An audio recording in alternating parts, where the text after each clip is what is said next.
शायद शिव महापुराण के माध्यम से अभी तक ये बात सामने नहीं आई, पर शिव पंचायत कथा में आ रही है, तो सावधानी से सुनना।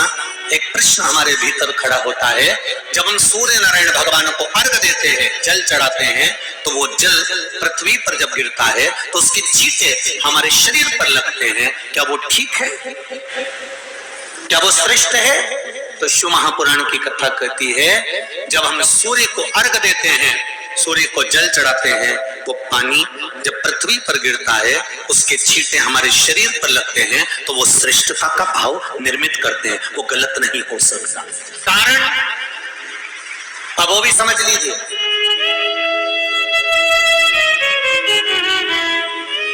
अब सूर्य नारायण भगवान को आप जल चढ़ा रहे हो, तो छींटे नहीं लगे, उसके लिए क्या स्टूल पे चढ़ के चढ़ाओगे कि कुर्सी पे चढ़ के चढ़ाओगे? अरे बोलो तो सही।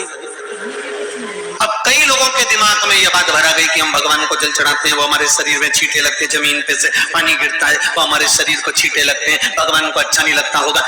कौन ने कहा? पहले तो उसको पकड़ के ला। मेरे राम जी महाराज, मेरे भगवान कृष्ण,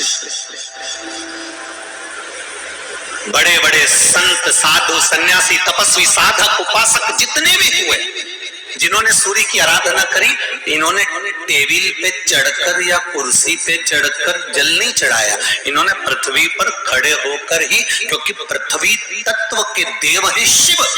जब हम मृत्यु लोक पर खड़े होकर, पृथ्वी पर खड़े होकर भगवान शंकर भाग पृथ्वी तत्व को धारण कर कर जल को हाथ में लेकर जब समर्पित करते हैं, और जो जल नीचे गिरता है वो शरीर पर अगर लगता है तो हमको उसका आशीर्वाद ही प्राप्त होता है, दोष नहीं लगता। और लोगों ने इसको विपरीत कर दिया। कि कौन ने विपरीत करा? कई लोगों ने इसको विपरीत कर दिया। कौन ने विपरीत करा? तो जो दूसरे धर्म के लोग होते हैं, जिनको हिंदू धर्म से नफरत होती है और जो हिंदू धर्म की पूजन, सेवा, अर्चना को समाप्त करना चाहते हैं, वो धीरे धीरे धीरे धीरे कहने लगे कि सूर्य को जल चढ़ाओगे तो शरीर में लगेगा, शरीर में लगेगा तो दोष लगेगा। इसको कह कहकर घर घर में सूर्य को जल चढ़ाना लोगों ने बंद कर दिया कि आप जल चढ़ाएंगे तो दोष लगेगा, शरीर पे छींटा लगेगा, शरीर को ऐसा लगेगा। ये दोष नहीं। कितनी सुंदर बात है महाराज। सूर्य नारायण भगवान को जब जल चढ़ाया जाता है, हाथ सिर से 8 इंच की दूरी पर होना चाहिए। जम के बोलिए, सिर से कितना ऊंचा होना चाहिए?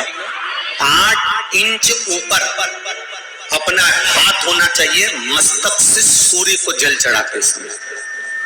और न चांदी का, न स्टील का, न लोहे का, न प्लास्टिक का, न कांच का, न सोने का कोई बर्तन, न कांसे का, न एल्युमिनियम का,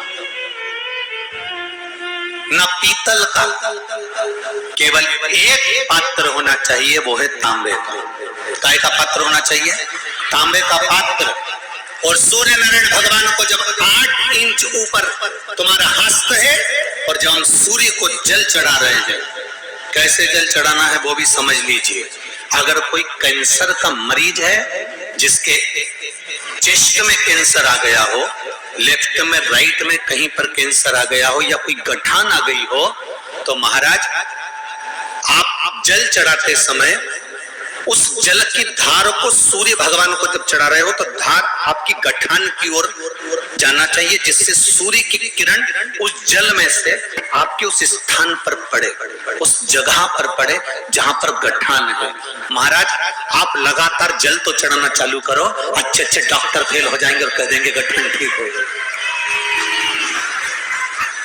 आपका लीवर और किडनी गड़बड़ कर रहा है, आप प्रतिदिन, आपका स्वास्थ्य गड़बड़ रहता है, आप प्रतिदिन ये ज्योतिष शास्त्र के अंतर्गत, रत्न शास्त्र के अंतर्गत, ये रत्न शास्त्र, ज्योतिष शास्त्र, रंग शास्त्र जो हमारे यहाँ है, रंगों के हिसाब से ये जितने रत्न होते हैं, माणिक हुआ, सोना, मोती हुआ, नीलम हुआ, मूंगा हुआ, पुखराज हुआ, ये क्यों कहते हैं ये पीला है, ये सफेद है, ये नीला है, ये लाल है, इसको शरीर में क्यों पहनाते हैं? उसका कारण होता है कि जब शरीर में पहनते हैं सूर्य की किरण उसमें पड़ती है, हमारे शरीर पर वो कलर का इफेक्ट पड़ता है, उस कलर को शरीर पर लगता है और शरीर पर लगता है तो हमारा शरीर धीरे धीरे, हमारी जो इंद्रियां हैं वो सही होने लगती है, काम सही होने लगता है। तो आप कहते हो ना सब, मैं कौन सा नथ पहनूं, मैं कौन सा मोती पहनूं, मैं कौन सा पुखराज पहनूं, मैं कौन सा नीलम पहनूं, वो ज्योतिष शास्त्र के अंतर्गत, रत्न शास्त्र के अंतर्गत जितने रत्न हम पहनते हैं ये केवल उस किरण के लिए ही तो पहनते हैं कि जो सूर्य की किरण मिले,